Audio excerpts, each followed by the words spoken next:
नरगिस तू है, मेरे जीवन का मंजिल भी तू है।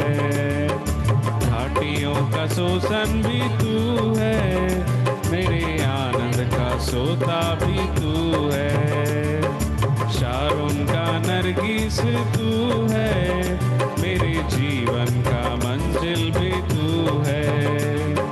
घाटियों का शोषण भी तू है, मेरे आनंद का सोता भी तू है। तू मेरे दिल का है प्यारा, मेरी नैया का खेवनहारा। तू मेरे दिल का है प्यारा, मेरी नैया का खेवनहारा। यह तमन्ना है मेरा दिल पूरा, तमन्ना है मेरा दिल पूरा। तुझको देना है ये जीवन सारा। शारोन का नरगिस तू है, मेरे जीवन का मंजिल भी तू है। घाटियों का शोषण भी तू है, मेरे आनंद का सोता भी तू है। शारोन का नरगिस तू है, मेरे जीवन का मंजिल भी तू है। घाटियों का शोषण भी तू है, मेरे आनंद का सोता भी तू है। तू ही है अब मेरी आशा, नहीं मुझको है बिल्कुल निराशा। तू ही है अब मेरी आशा, नहीं मुझको अब बिल्कुल निराशा। तेरी वादा है मेरी यादों में कि मैं आऊँगा जल्दी में घूमे। तेरी वादा है मेरी यादों में कि मैं आऊँगा जल्दी में घूमे। शारोन का नरगिस तू है, मेरे जीवन का मंजिल भी तू है। घाटियों का शोषण भी तू है, मेरे आनंद का सोता भी तू है। शारोन का नरगिस तू है, मेरे जीवन का मंजिल भी तू है। घाटियों का शोषण भी तू है, मेरे सोता भी तू है।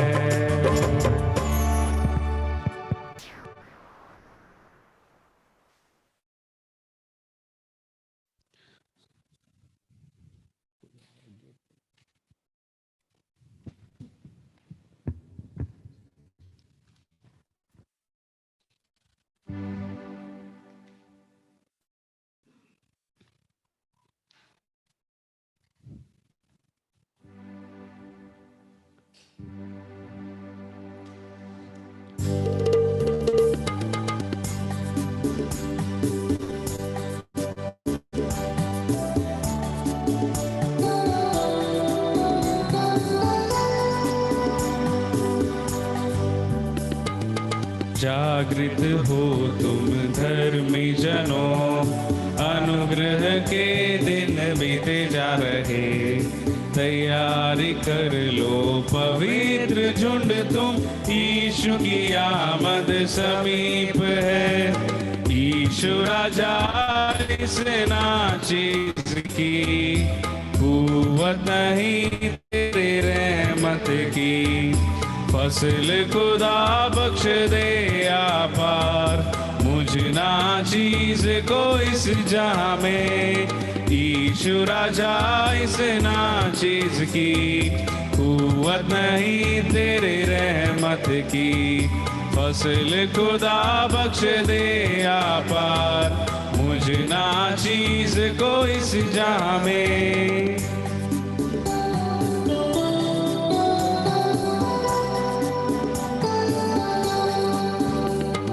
तुरही का शब्द जब गूंजेगा, अलग में त्राता आएगा।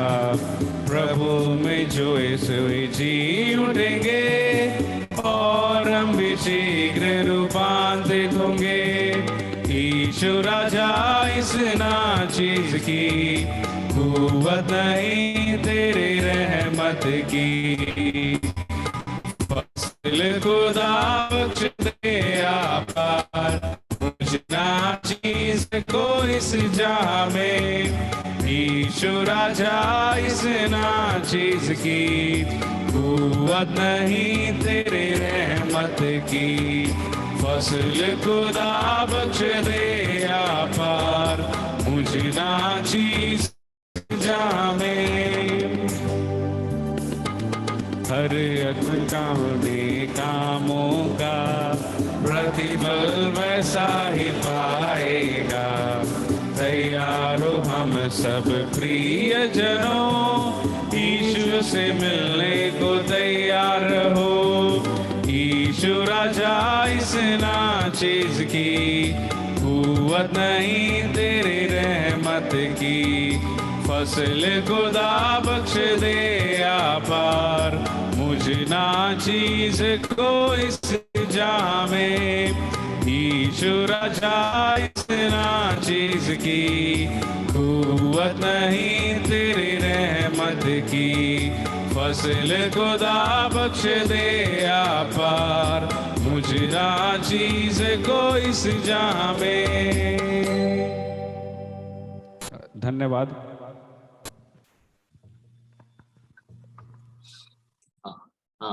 धन्यवाद चिराग, साइरस एंड एंडी सबको प्रभु के नाम से धन्यवाद बोलते हैं। अच्छा गाना गाने के लिए आगे भी प्रभु और को मदद करे। अभी रोशन कुमार मुजफ्फरपुर से अनुरोध है, कृपया प्रार्थना कीजिए और पीएम जॉर्ज की भजन से मनन करेंगे और चमतरगा जेम्स भाई डांस करेंगे। रोशन मने और वाक राजा, हम तेरा धन्यवाद करते हैं आने वाले समय के लिए प्रभु जी। अभी के समय को तेरे हाथों में सौंपते हैं खुदा राजा, कि यहाँ जो भी वचन से सेवकाई करते हैं उनको भी तेरे हाथों में सौंपते हैं राजा। हाँ पिता परमेश्वर, जब तक हम लोग यहाँ पे बैठते हैं राजा, तेरे नाम में इकट्ठा होकर प्रभु जी इस वचन को सुनकर एक साथ होकर फलवंत होने में सहायता और मदद करने वाला राजा आप है पिता। हम प्रार्थना करते हैं अभी से हर एक बातों को तेरे कदमों में सौंपते हैं। इसे विनती प्रार्थना उद्धार करता प्रभु मसीह यीशु के नाम में मांगते हैं, दया से सुनिए और स्वीकार कीजिए स्वर्गीय पिता, आमीन। आमीन। धन्यवाद रोशन। अभी it is over to Joju Chain and James.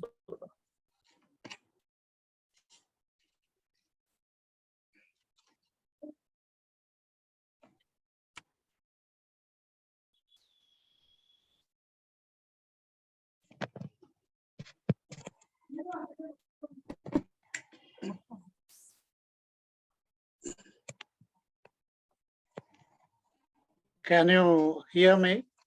Yes. Okay. Once again, it's our privilege and I consider it as my joy to be in this Zoom platform, and I greet all the participants, the dear ones in the Lord. प्रभु यीशु मसीह के नाम में एक बार फिर आप लोगों के साथ होना मेरे लिए खुशी की बात है और यीशु मसीह के नाम में आप सब लोगों का अभिवादन करता हूं। Last week we were able to see the first 6 verses from Psalms 19. पिछले हफ्ते हम लोगों ने भजन संहिता 19 के पहले 6 पदों को देखा था And we have been meditating on the general revelation of God.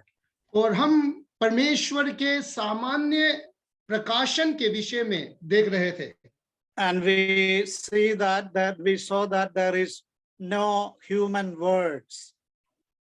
और हमने वहां देखा कि मानवीय शब्द या मानवीय बोलियां वहां नहीं है In Psalms 19 verse 3, we read, there is no words, no speech, वहां no voice is heard. So it's non-verbal, wordless communication. तो तीसरे पद में हम लोग देखते हैं कि वहां ना तो कोई बोली है और ना कोई भाषा जहां उनका शब्द सुनाई नहीं देता कहने का तात्पर्य ये एक बिना शब्दों का वार्तालाप को हम यहां देख सकते हैं So the nature or the universe, we can put it in this way, that it is a wordless book of God. तो इस प्राकृतिक को हम शब्द रहित परमेश्वर के वचन के रूप में कह सकते हैं देख सकते हैं And it's a wordless book of God. ये है परमेश्वर का शब्द रहित वचन है All right, thank you. And I'm happy that I didn't know that from Jharkhand, our beloved brother James Anil is online, but when I saw the face, then only a little bit of a bubbling joy came into my mind. Thank you. The same here, sir. Yeah, so it's universal. It has been extended, that revelation, to all the people everywhere. तो ये जो प्रकाशन है ये भूमंडल के सभी लोगों को या सभी लोगों के लिए दिया गया है Even though there is no specific language, this revelation of God communicates that there is a God behind this nature or universe. He is communicating to all language people alike. और यद्यपि इस जनरल या फिर इस सामान्य प्रकाशन का कोई शब्द नहीं है तो भी ये हर जाति और हर एक भाषाओं के लिए उपलब्ध है And we have already seen that it is talking about the existence of God, that there is a God behind this. और फिर हम लोगों ने ये भी देखा कि ये परमेश्वर के अस्तित्व के विषय में भी बताता है कि इस सृष्टि के पीछे परमेश्वर है And man has to give account before God on the basis of this, according to Romans chapter 1 verses 19 and 20.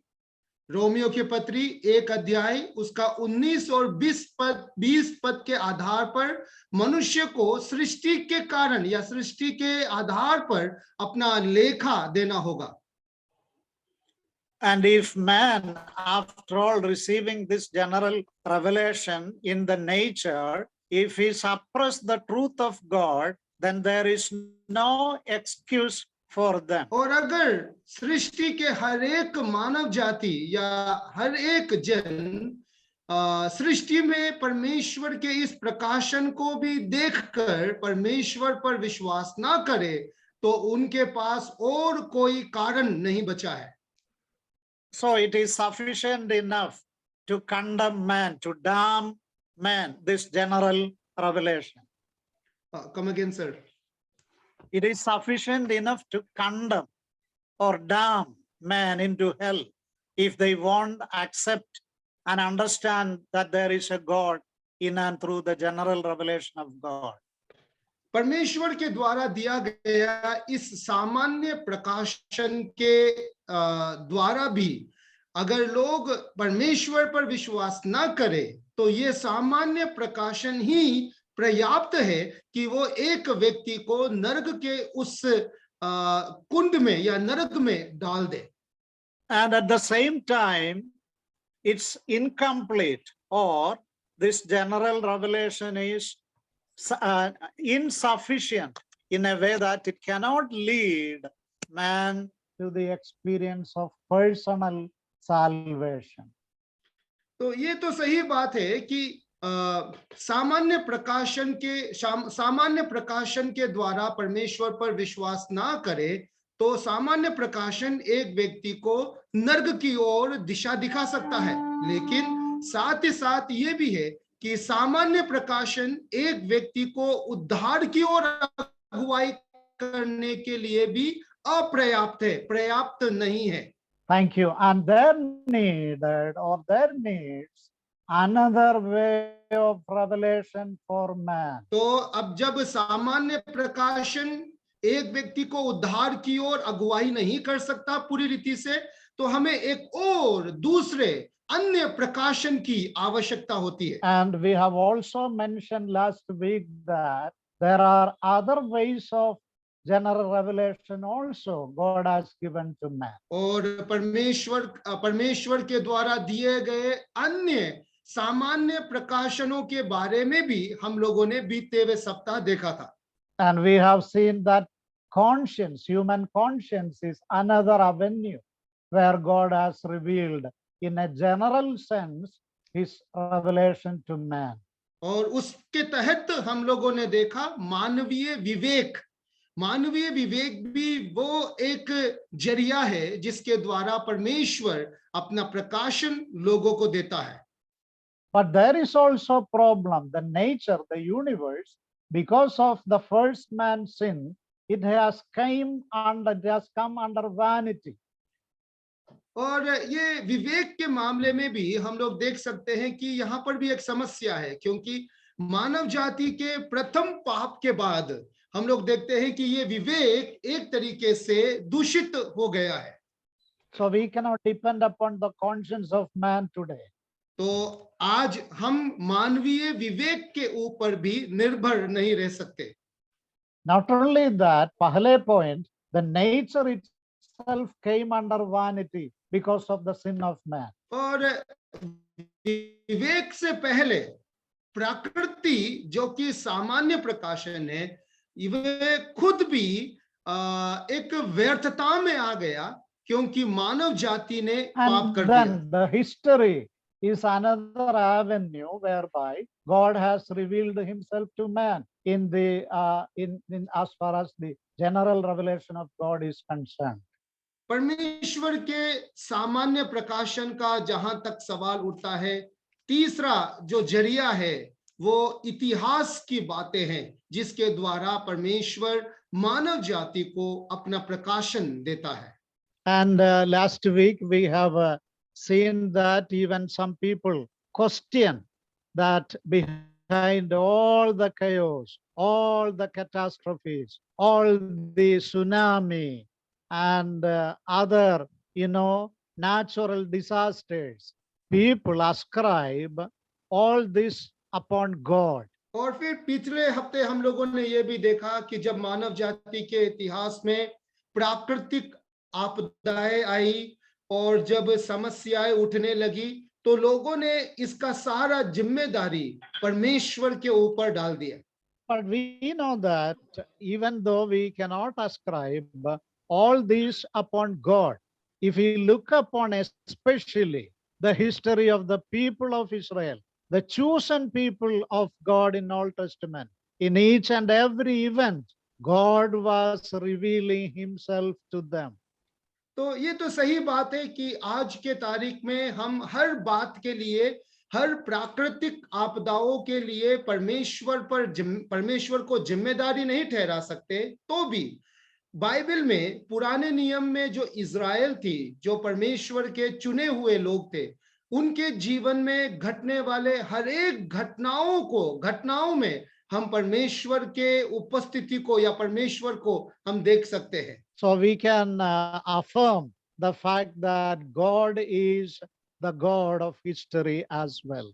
तो हम इस निष्कर्ष पर आ सकते हैं कि परमेश्वर इतिहास का परमेश्वर है। And also there are providences of God. God sends rain and sunlight upon both righteous and unrighteous people. और इसके अलावा परमेश्वर के उपलब्धता को भी हम लोग देख सकते हैं। परमेश्वर धर्मी अधर्मी दोनों के ऊपर समय समय पर बारिश भेजता है। Recently, I talked with a young man and I asked him, okay, do you believe personally in God? तो एक कुछ अभी हाल की बात है, मैंने एक, क्या आप परमेश्वर के अस्तित्व पर यकीन करते हो? And immediately he answered, and he has been gone to Gulf country and then acquired so much of wealth and riches. And he said, see, I know that my God loves me, you know, I have all these riches, all these blessings. Don't you think that God doesn't love me? I believe in God. तो उन्होंने कहा, वो अभी हाल ही में खाड़ी प्रदेश जाकर के वापस लौटे थे, तो उन्होंने वहां से बहुत सारा पैसा कमाया, बहुत सारा धन संपत्ति लेकर के आया। तो वे कहने लगे कि देखो, ये सारे संपत्ति को देखकर क्या आपको नहीं लगता कि परमेश्वर मुझसे प्यार करता है? Then I have explained, you know, all these are provisions and providences of God. That doesn't mean that you have a personal relationship as far as your soul is concerned with this God. Have a personal saving relationship with God. तो मैंने उनको फिर ये समझाने का कोशिश किया कि देखो, ये परमेश्वर का प्रावधान है, ये परमेश्वर की आशीषें है। इसका मतलब ये नहीं है, आशीषों का मतलब या प्रावधानों का मतलब ये नहीं है कि आपका परमेश्वर के साथ व्यक्तिगत अच्छा रिश्ता हो। आपको इस परमेश्वर के साथ एक अच्छा व्यक्तिगत रिश्ते में आना है। So what is our point? हमारा बिंदु क्या है, हमारा मकसद क्या है? First of all, this universe or the nature is the avenue of the general revelation of God. सबसे पहला, ये जो सृष्टि है, ये जो प्रकृति है, ये है परमेश्वर के सामान्य प्रकाशन का एक भाग है, एक जरिया है। Secondly, human conscience. दूसरा, मानवीय विवेक, History इतिहास, and providences of God, provisions of God. परमेश्वर के प्रावधान या परमेश्वर की उपलब्धताएं। And in the general revelation, in the nature, the sun is the focal point from the viewpoint of man here on earth. इस संसार में रहते हुए मानवीय जो केंद्र है सामान्य प्रकाशन का, वो सूर्य, चांद, तारेगण है। Then this is non-verbal communication. और फिर हम लोगों ने देखा कि ये शब्द रहित वार्तालाप है। Day and night it continues. ये दिन रात जारी रहता है। This talks about the existence of God. और यह है परमेश्वर के अस्तित्व के विषय में बताती है। Man is accountable before God on the basis of this. और इस सामान्य प्रकाशन के आधार पर हर एक मनुष्य को परमेश्वर के सामने अपना हिसाब देना होगा। And but it is insufficient because it cannot lead man to the experience of salvation. लेकिन ये संपूर्ण नहीं है, क्योंकि यह एक व्यक्ति को उद्धार की ओर अगुवाई नहीं कर सकता। So these are the 8 points we studied last week. तो ये सारी बातें थी जो हम लोगों ने बीते हुए सप्ताह देखा। कितना भाई? 8. I ये said सवाल these आप are लोगों the से 8 है। points. 8 points. हम लोगों ने आठ बातें देखी। Okay. So Brother James is a linguist. He knows so many languages. Thank you. Now we come to verses 7 to 14. Now we came to verses 7 onwards. तो अभी हम लोग 7वें पद से आगे की ओर Starts देखेंगे। with verse 7. The law of the Lord is perfect.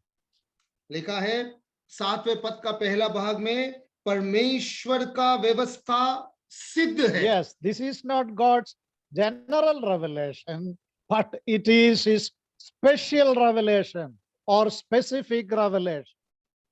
या यह जो है वो परमेश्वर का सामान्य प्रकाशन नहीं है, यह है परमेश्वर का एक विशेष या विशिष्ट प्रकाशन है। And Brother Anil is the disciple of Millard J. Erickson from Asia Christian Academy. That's why I used both special revelation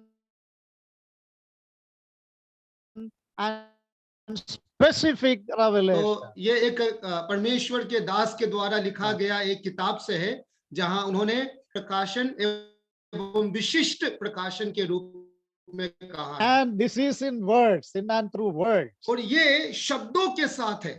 This revelation came from the mind of God in the form of written scriptures. ये जो व्यवस्था है, ये जो प्रकाशन है, वे परमेश्वर हमारे पास Yes. पहुंचा है। Brothers and sisters, general revelation cannot lead man into a personal experience of salvation.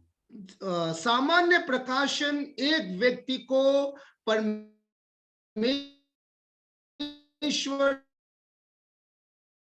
के साथ नहीं कर But सकता, scripture is quite capable enough to save man. लेकिन शास्त्र जो है, व्यवस्था जो है, वो शास्त्र जो है, वो एक व्यक्ति को उद्धार के The अनुभव में revelation ला of सकता है। God in the written word is sufficient to save man. परमेश्वर का वह प्रकाशन जो लिखित रूप से हमें मिला है, उद्धार के लिए पर्याप्त है। That's why we tell that there is no salvation without the scripture. यही कारण है कि हम अक्सर कहते हैं कि शास्त्र बिना उद्धार संभव नहीं है। Why? Because there is no gospel without the scriptures. क्योंकि शास्त्र के बिना सुसमाचार नहीं है। So man was in need of a special revelation from God because of the fall in sin. मानव जाति के पाप में गिर जाने के कारण मनुष्य परमेश्वर की ओर से एक विशेष प्रकाशन की उम्मीद में थे। And thank God, God has given this special revelation. और परमेश्वर का धन्यवाद हो जिन्होंने एक विशेष प्रकाशन हमें दिया। And in the scriptures, we find the God's will, and he reveals his plan, his purposes, and also the way of salvation in the इस scriptures. शास्त्र में हम लोग परमेश्वर की योजनाएं, परमेश्वर के मकसद और उद्धार से संबंधित बातों को हम देख सकते And in हैं। verses 7, 8, and 9, we have six statements about the scriptures. 7, 8 और 9 इन 3 पदों में हम लोग शास्त्र से संबंधित 6 अलग अलग वाक्यों को देख सकते In हैं। a sense, all these 6 statements are parallel statements. और अगर देखा जाए तो ये 6 जो वाक्य है वो एक दूसरे के समकालीन है, वो एक दूसरे को सहायतार्थ दिया गया Okay, in है। other words, there are 6 lines of special thoughts concerning the scriptures. शास्त्र के संबंध में 6 अलग अलग बातें इन 3 पदों में हमें बताई गई है। All right, what we see there, हम क्या देख सकते हैं यहाँ? first of all, the law of the Lord. सबसे पहला है परमेश्वर का या यहोवा की व्यवस्था, And then testimony of the Lord. और फिर उसके बाद यहोवा के नियम, Third one, the precepts of the Lord. और फिर अगला है यहोवा के उपदेश, Fourth, the commandments of God. और अगला है परमेश्वर की आज्ञा, And 5, the fear of the Lord. और अगला है 5वां यहोवा का भय, And then, and lastly, the judgments of God or the rules of God. और फिर अंत में हम लोग देख सकते हैं परमेश्वर का न्याय, यहोवा Yes. का न्याय या यहोवा के कायदे कानून। Thank you. Thank you. Then we read 6 times the special term of the Lord, Lord, capital, of the Lord. The covenant name of Lord, Yahweh, is used 6 times. और फिर यहाँ पर इन 6 वाक्यों में आप लोगों ने देखा होगा, हिंदी में ऐसा लिखा है यहोवा की यहोवा। या यहोवा के। ये जो पुराने नियम में वायदे का जो परमेश्वर है जिसका नाम यहोवा है उसको दर्शाता है। Thank you. And why? Because repeatedly 6 times Yahweh, Jehovah. और क्यों 6 बार ये निरंतर या 6 बार इसे इस्तेमाल किया गया है? Because this book is not a human book. It came all the way directly from ये God. इसीलिए क्योंकि ये जो शास्त्र है ये मानवीय ज्ञान का या मानवीय इच्छा का परिणाम ना हो करके परमेश्वर की ओर से हमें मिला है। It is God's word. It is God breathed. ये परमेश्वर का वचन है, परमेश्वर का श्वास है ये। Paul says to Timothy in the second epistle that all the scripture is God breathed.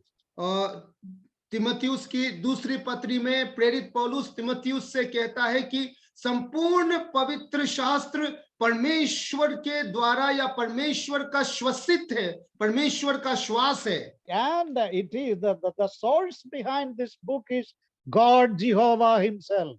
और इस किताब का जो स्रोत है ये स्वयं परमेश्वर यहोवा है।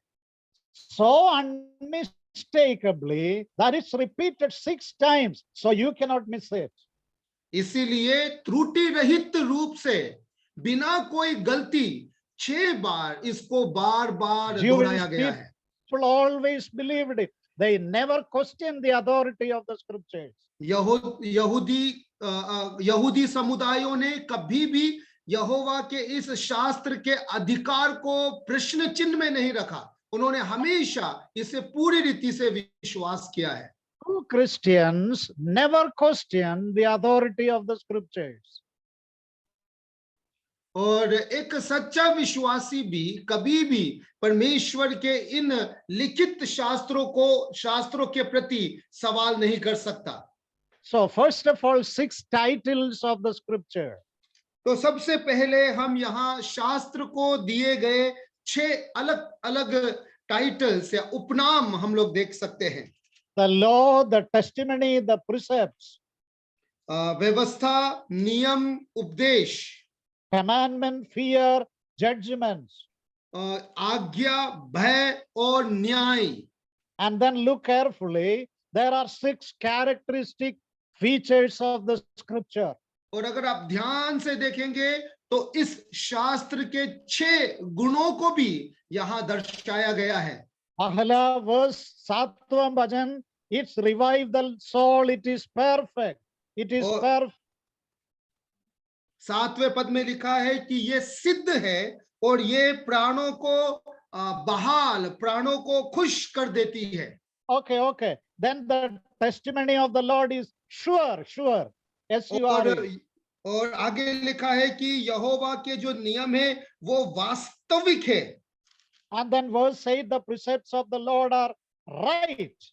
और फिर लिखा है यहोवा के उपदेश सटीक है, सिद्ध है, मतलब सही है। Second portion of verse 8, we read there, and the commandment of the Lord is pure. और फिर हम लोग 8वें पद के दूसरे भाग में देखते हैं कि यहोवा की आज्ञाएं पवित्र है। Fear of the Lord is clean or clear. Fear of the Lord is clean. और परमेश्वर यहोवा का भय बिल्कुल साफ है, स्वच्छ है। And the righteousness or the justice, न्याय, यहोवा का न्याय is pure. और यहोवा का जो न्याय है वो शुद्ध है। True. Thank you. And there are 6 benefits of the scripture.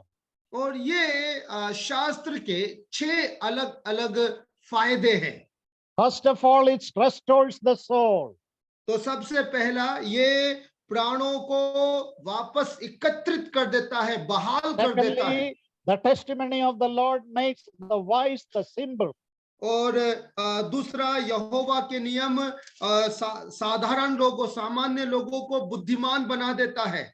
And thirdly, the precepts of the Lord rejoices the heart. और तीसरा, यहोवा के उपदेश हृदय को आनंदित कर देता है। And Chatvam point, the commandment of the Lord is pure, enlightening the eyes. और अगला है, यहोवा की आज्ञाएं निर्मल है, जो आंखों में ज्योति ले आता है। And then the fear of the Lord endures forever. और यहोवा का भय अनंत काल तक बना रहता है। And lastly, the judgment or righteousness of the Lord, judgments of the Lord are true. It produces a comprehensive righteousness in the life of a believer. और यहोवा के नियम, यहोवा के कानून सत्य है और पूरी रीति से धर्म में है।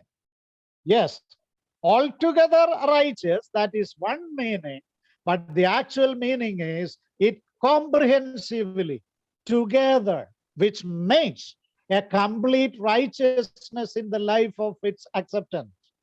तो धर्म में पूरी रीति से धर्म में ये एक बात सही है, लेकिन ये समझने योग्य पूरे शास्त्र को ये हमारे समझ के लिए धर्म में बना देती है। Today my translator is Mr. James Arnell. That's why I can go free as I wish. So I am using all the freedom. Please do that.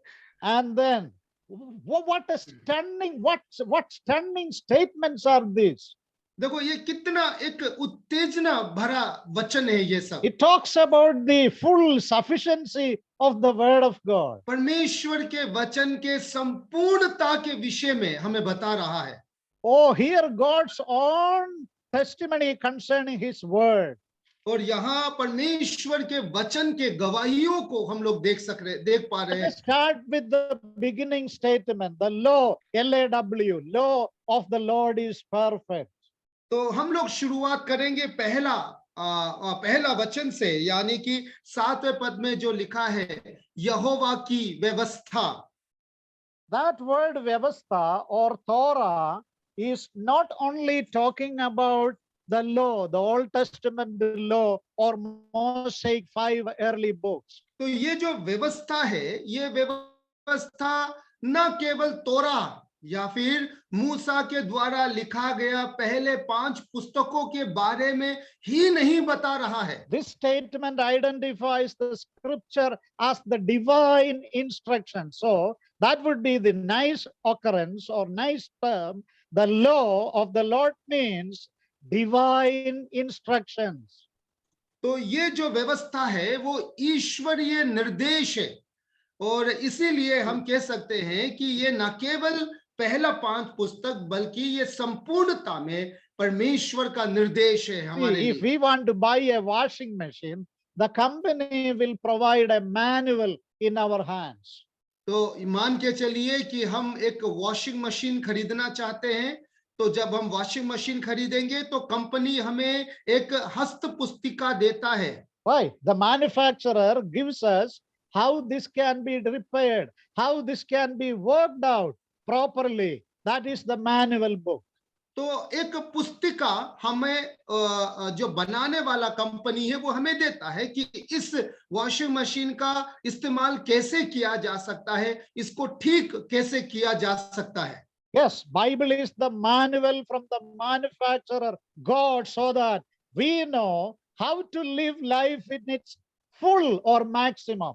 और ये परमेश्वर का वचन भी परमेश्वर की ओर से दिया गया वह पुस्तिका है, सहायक पुस्तिका है, जिसके द्वारा हम जान सकते हैं कि हमें कैसे इस संसार में जीना है।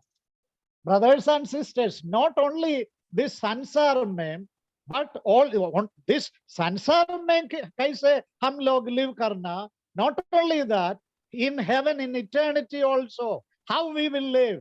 This is the manual for that. तो ये एक पुस्तिका है जो हमें ये बात समझाने के लिए या समझाता है कि न केवल इस संसार में बल्कि आने वाले संसार में भी हमें कैसे जीवन जीना है। Actually, all these 6 terms are just like a pearl, just like a diamond, looking into it from 6 angles and bringing the beauty of the word of God. तो ये जो 6 वाक्य हम लोगों ने देखा, ये एक 6 हीरे के समान है जो परमेश्वर के वचन को 6 अलग अलग दिशाओं से देखकर हमें उनके गुण समझा रहा है। Oh, praise the Lord. Thank you, brother. So here we have the divine instruction concerning our life. हमारे जीवन से संबंधित ईश्वरीय निर्देश को हम लोग यहाँ देख सकते हैं। And then what does the word mean? It is perfect. What do you mean by it is perfect? तो यहाँ हमारे बाइबल में खरी लिखा है या फिर सिद्ध, क्या मतलब है सिद्ध शब्द का? According to English, there may not be any imperfections. Immediately people will sense or understand. और अंग्रेजी बाइबल में सिद्ध शब्द का इस्तेमाल किया गया है ताकि कोई भी इसमें असिद्धता को ना खोज सके। But actually it is more than that. लेकिन ये खरा जो शब्द है या सिद्ध जो शब्द है ये उससे भी बढ़कर है यहाँ। So that the perfect translation, even in English, put it in this way, that word perfect is translated by many scholars all-sided, comprehensive. There is nothing lacking. In other words, it's not incomplete, it is complete. तो दूसरे शब्दों में अगर हम देखेंगे तो यहाँ पर हम इसे संपूर्ण कह सकते हैं, चारों दिशाओं से, हर दिशाओं से इसमें कोई कमी नहीं बची है, ये अपने आप में संपूर्ण है। You have to add on it nothing. You have to take away from it nothing.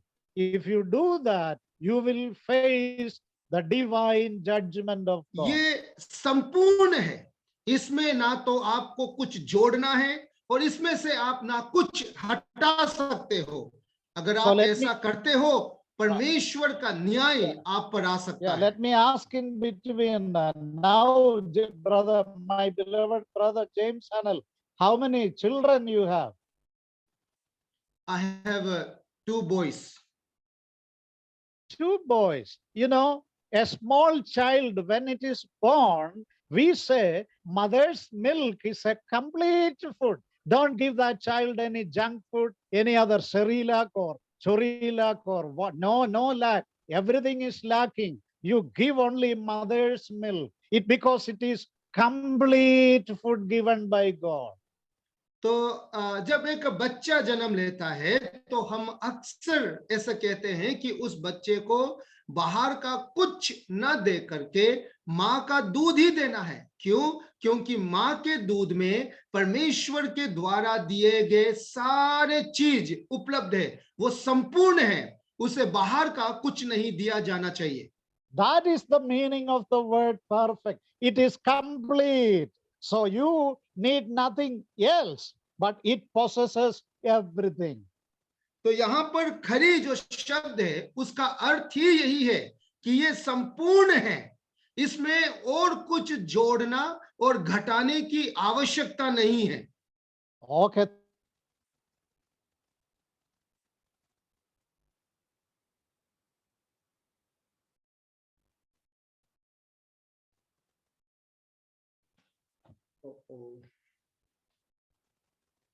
Hello, is this me? Brother? James, can you hear me? Yeah, I think I have Little poor problem, network. Okay. Oh, my What does it do? Verse 7. What does सातवें- that perfect Lord do in our life?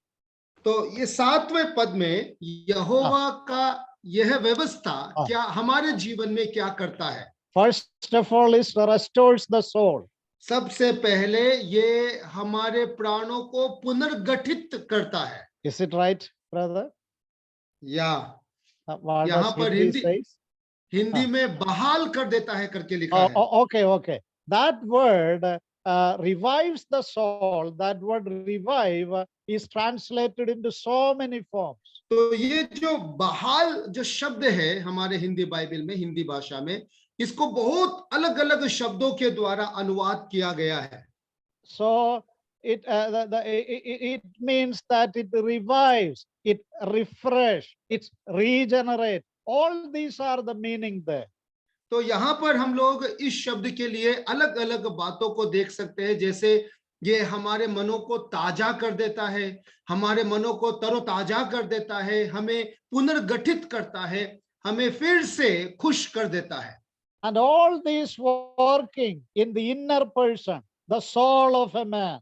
और ये सारी बातें मनुष्य के हृदय से संबंधित है, मनुष्य के मन में ये काम होता है. So first of all, scripture points towards the inner person of man.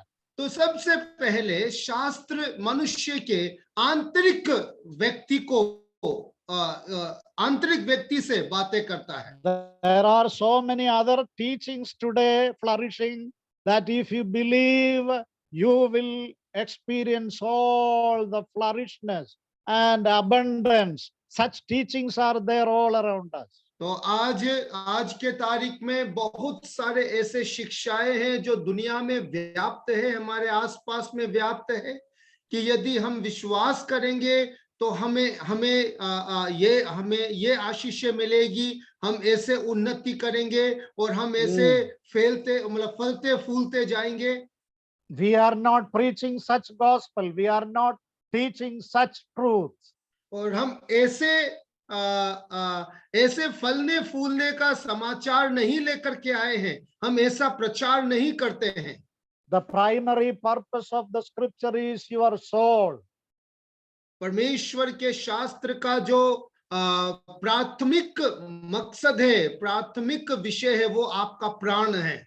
The soul is under death, and the Bible, the scripture works in it and bring a person into the regeneration experience. और मनुष्य का प्राण अभी एक बंदिश में है, एक बंधन में है. परमेश्वर का वचन उसमें काम करता है और उससे छुटकारे का अनुभव में लेकर आता है. So the word means, reviving the soul means it completely, altogether, totally, it transforms the person. तो यहाँ पर बहाल कर देता है कहने का तात्पर्य ये संपूर्ण रूप से एक मनुष्य को बदल देता है. So our progressive sanctification of the life also depending on the word of God. तो हमारा ये जो उद्धार का क्रम है, उद्धार का जो प्रक्रिया है, वो भी परमेश्वर के वचन पर ही आधारित है. It's a stunning statement. ये एक बहुत ही उत्तेजित भरा And वचन this है is ये. just one of the 6 statements. और ये 6 वाक्यों में से पहला वाक्य है. The scripture is complete and it is utterly sufficient for the total transformation and restoration. यहोवा के व्यवस्था संपूर्ण है और वो एक व्यक्ति के प्राण को पूरी रीति से परिवर्तित कर देता है, And बदल देता even है. leading our life into perfection and salvation of the inner person. और वो हमें सिद्धता की ओर ले जाता है और हमारे प्राणों को उद्धार के अनुभव में ले आता है. It transforms us. That means our behavior pattern can be corrected because of the scriptures. शास्त्र के आधार पर, शास्त्र के द्वारा हमारा व्यवहार भी बदल सकता है. So our conduct and our behavior will become perfect. तो हमारा व्यवहार, हमारा आचार विचार सब कुछ परमेश्वर के शास्त्र के द्वारा परिवर्तित हो जाता है. Apostle Peter says that this is the word by which you are born again. प्रेरित पत्रस कहता है कि यही वह वचन है जिसके द्वारा तुम नए सिरे से जन्मे हो. And Paul says to Titus that we are washed by the regeneration and regenerating power of the word of God. और प्रेरित पौलुस तीतुस के पत्री में कहता है कि परमेश्वर के वचन के नए हो जाने के कारण हम परमेश्वर के वचन के कारण हम नए जन्मे हुए व्यक्ति बन जाते हैं। Dear brothers and sisters, we are not using any mechanics before people. प्रिय भाई और बहनों, हम दूसरों के सामने कोई भी एक यांत्रिक बातों को नहीं ला रहे हैं। It's not the skill or cleverness of the teacher or the preacher, but the word of God works in the hearts of the people. ये किसी मनुष्य का, किसी प्रचारक का प्रतिभा या उनका बोलने का शैली नहीं है, ये परमेश्वर का वचन है जो लोगों के अंदर काम करता है। It is not the strategy of the preacher or any magic doing on the stage of preaching. और ये किसी एक प्रचारक के द्वारा स्टेज के ऊपर में खड़े होकर जादू करना या उनके द्वारा कोई षड्यंत्र नहीं है ये। If you want your inner person totally transformed, this is the work of the word of God, and only the word of God can do that. और अगर आप चाहते हैं कि आपका प्राण बदल जाए, तो ये केवल परमेश्वर का वचन ही है जो आपके प्राणों को बदल सकता है। The second statement is very interesting. The testimony of the Lord is sure. और अगला जो है वो अगला जो वाक्य है वो भी बहुत ही दिलचस्प है। यहाँ लिखा है यहोवा के नियम, यहोवा के नियम। Second one, the testimony of the Lord. Verse 7, second portion. Yes, यहोवा के नियम विश्वास योग्य है, वास्तविक है। Yes. The word in English is testimony or witness. तो अंग्रेजी बाइबल में गवाह या फिर नियम दिया गया है। Yes, the Lord gives his own testimony and the stamp of authority in his word. परमेश्वर अपनी गवाही देता है और अपना मुहर लगा देता है। There are so many libraries in the world. इस There संसार are में so many libraries in the world. इस संसार में बहुत सारे पुस्तकालय हैं। Yes, but you can find only one true book, which is the word of God. You can rely on it. You can trust on it because it is so sure, trustworthy, reliable is the meaning of that word. और यहाँ पर विश्वास योग्य मतलब निर्भर योग्य है, भरोसेमंद है। और आप इस संसार के कई पुस्तकालयों में भी जाकर के सिर्फ इस पुस्तक के ऊपर आप निर्भर रह सकते हो, इस पुस्तक के ऊपर आप भरोसा रख सकते हो। Whatever your situations may be or circumstances may be difficult circumstances through which you are passing by, but dear brothers and sisters, the word of God is reliable. You can trust it.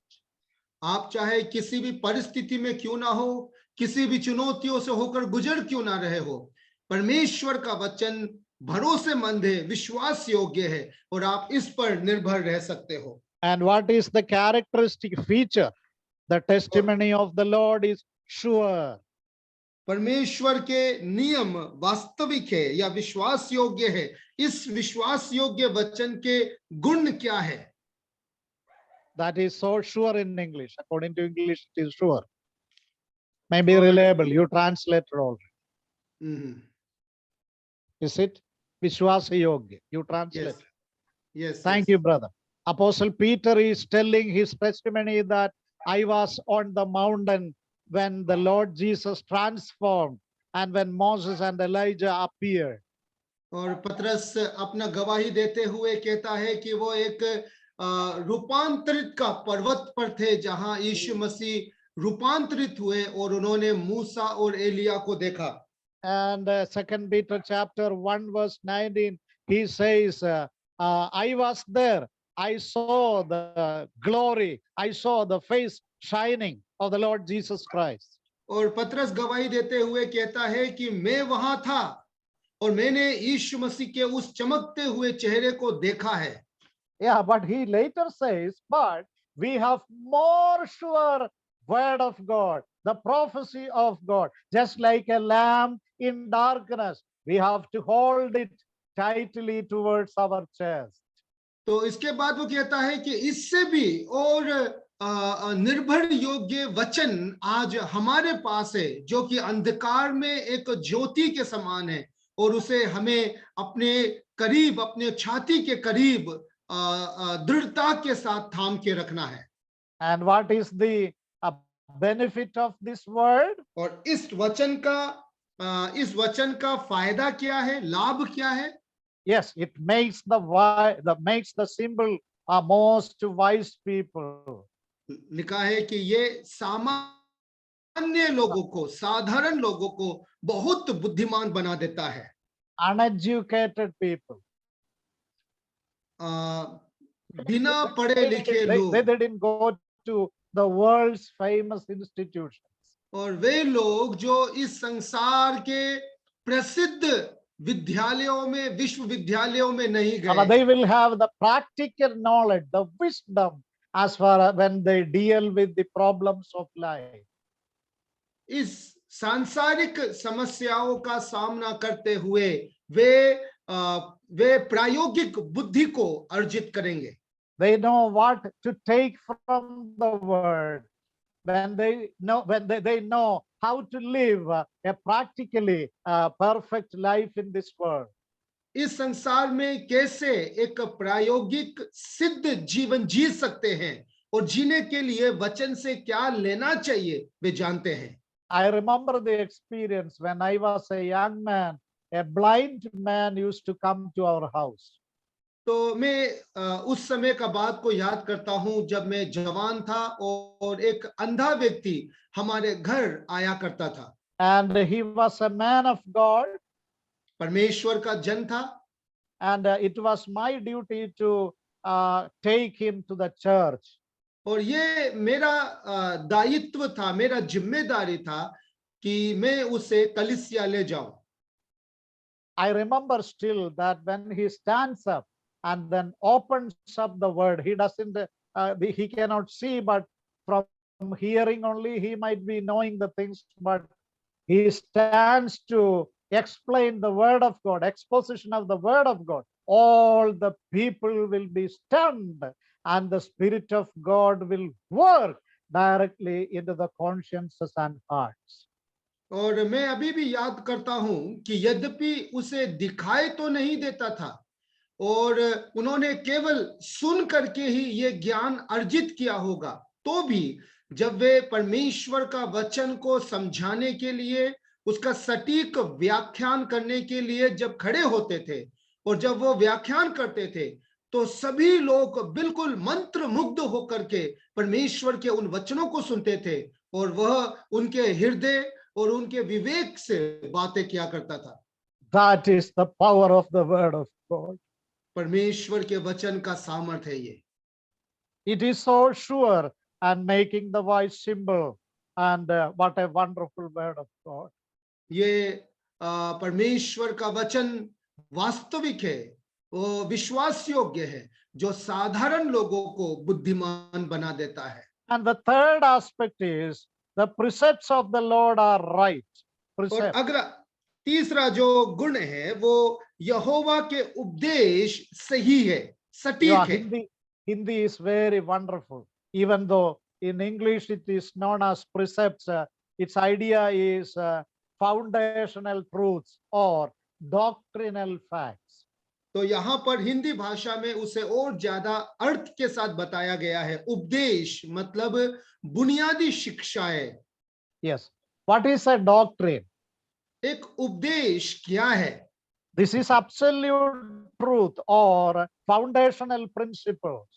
ये वास्तविक शिक्षाएं है या फिर बुनियादी बातें हैं, बुनियादी शिक्षाएं हैं। Let me ask you one question. एक सवाल मैं आप लोगों से पूछना चाहता हूं। If हम लोग, there is no doctrinal aspects.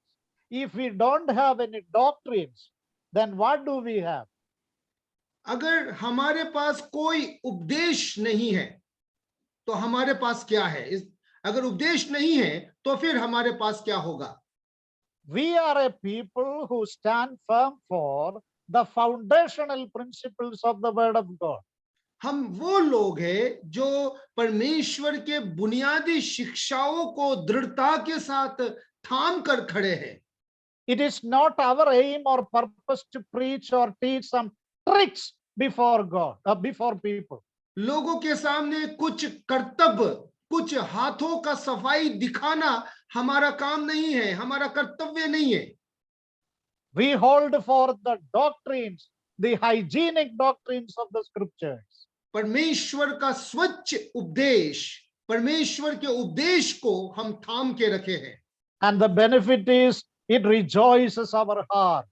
और इसका जो फायदा है वो ये है कि ये हमारे मनों को आनंदित कर देता है। That precepts of the Lord are right.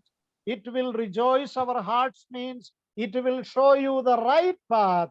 And as you walk your and make your steps in the right path, then that will give you rejoicing experience in Christian life.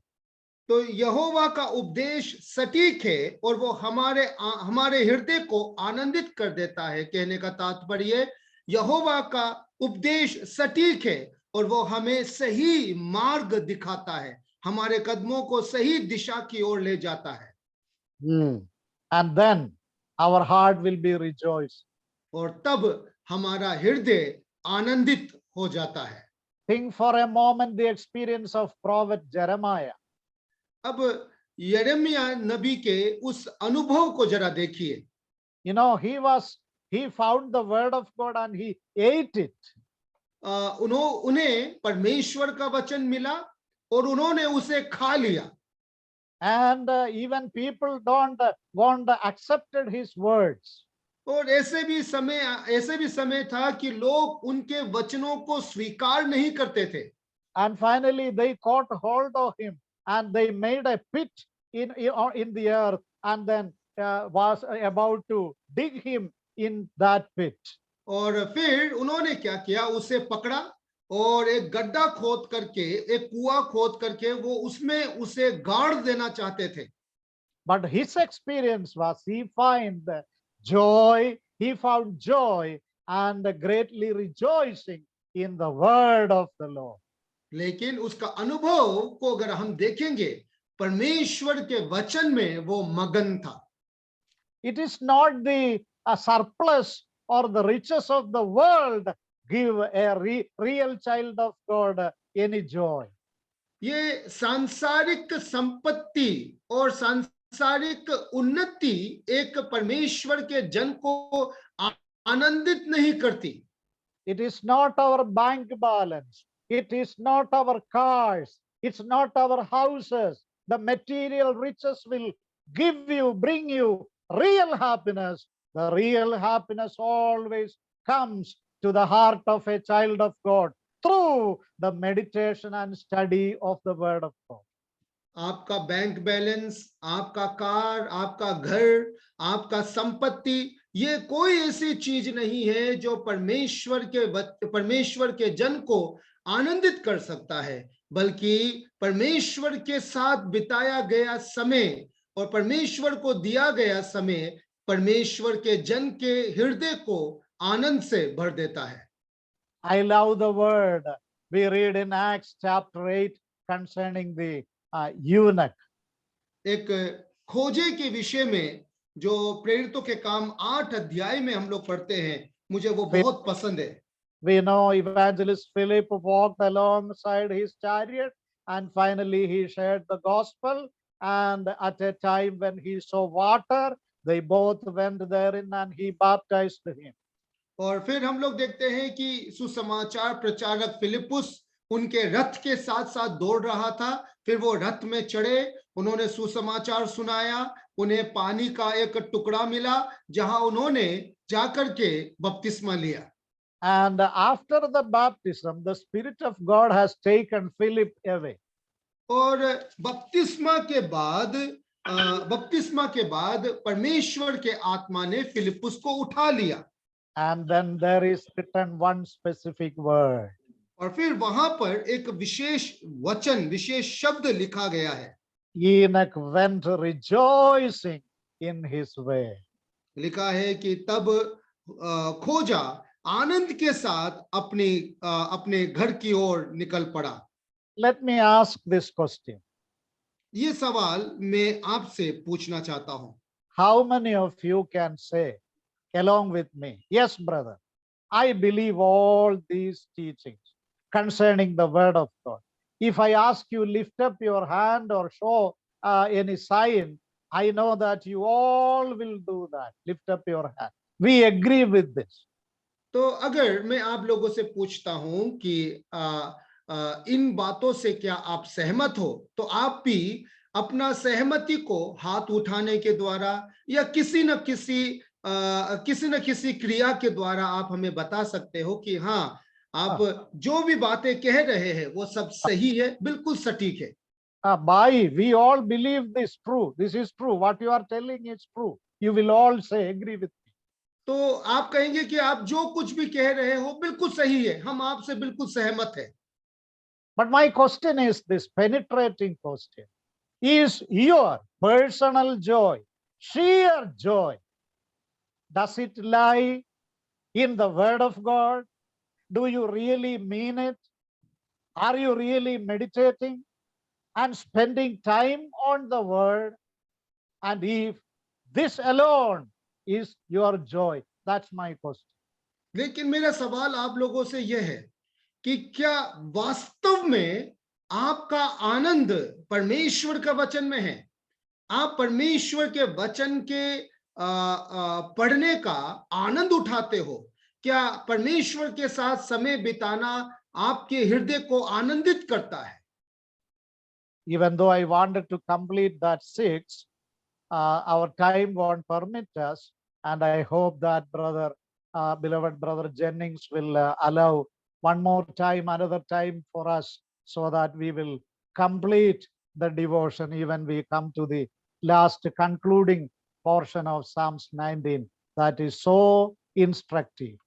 और मैं पूरा संपूर्ण समाप्त करना चाहता था, लेकिन समय के कमी के कारण हम लोग हमारे निष्कर्ष की ओर, हमारे इस डिवोशन के निष्कर्ष की ओर जाएंगे।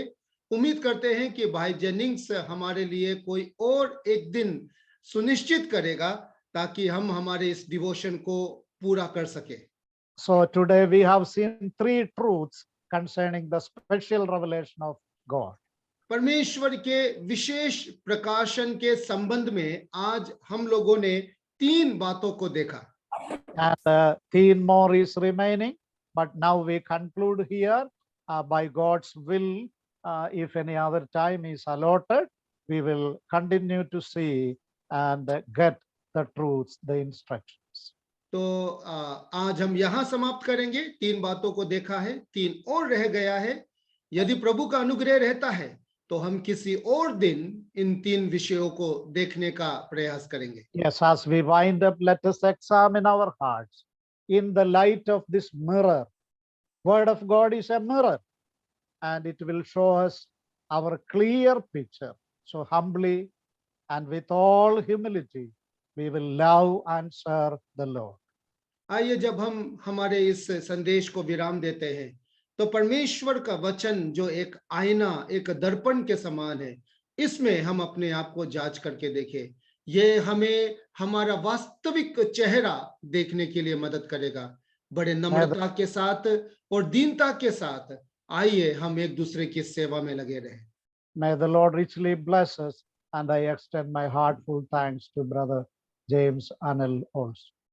और प्रभु हम सब लोगों को बहुत आयत के साथ आशीष दे। Thank you, sir. Heartfelt thankfulness to Jordan Chen as well as James brother. Okay, Chen, I will give you another time to continue this subject. And next time, प्रभु आशीष करे। और आए हुए सभी भाई बहनों को हृदय भरा धन्यवाद। और आगे भी इस क्लास में जुड़िएगा और आशीष पाएगा, और प्रभु आप लोग को मदद करे। और भाई दिलीप कुमार गया से अनुरोध है, कृपया इस क्लोजिंग पर में अगुवाई कीजिए। भाई दिलीप कुमार गया।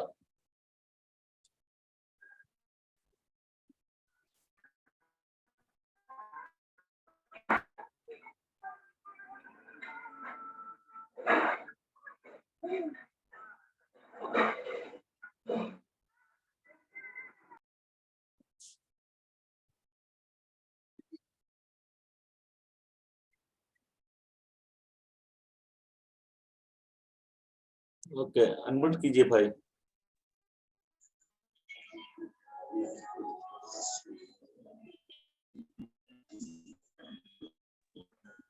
Yes sir.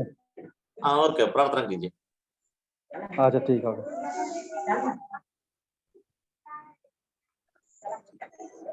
धन्यवाद हमारा जीवित परमेश्वर पिता प्रभु जी, सचमुच प्रभु जी आज भी प्रभु जी हम लोग को पिता जिनके द्वारा विश्वास होने के लिए प्रभु जी इस्तेमाल किया पिता जी, धन्यवाद प्रभु। और प्रभु जी आगे के प्रभु जी शेयरिंग से प्रभु तो बहुत सारे मिलने के लिए प्रभु हम सबों को प्रभु सहायता मदद की दिन प्रभु जी और भी अधिक रीति से प्रभु जी हम लोग को हम धन्यवाद देते पिता जी। हम जो सारे लोगों को तेरे हाथ सबसे पवित्र उनको भी उनको भी तेरे हाथ में समर्पण करते हैं एक के साथ मिलकर प्रभु से प्रभु के लिए और जो प्रभु का दास और भी सिखाने की प्रभु सहायता के लिए ताकि सारे बात प्रभु जी तेरे हाथ छोटे बंदी प्रार्थना इस मसीह के मधुर नाम से मांगते खुदा से धन्यवाद कीजिए। आमीन। थैंक यू भैया, जय मसीह।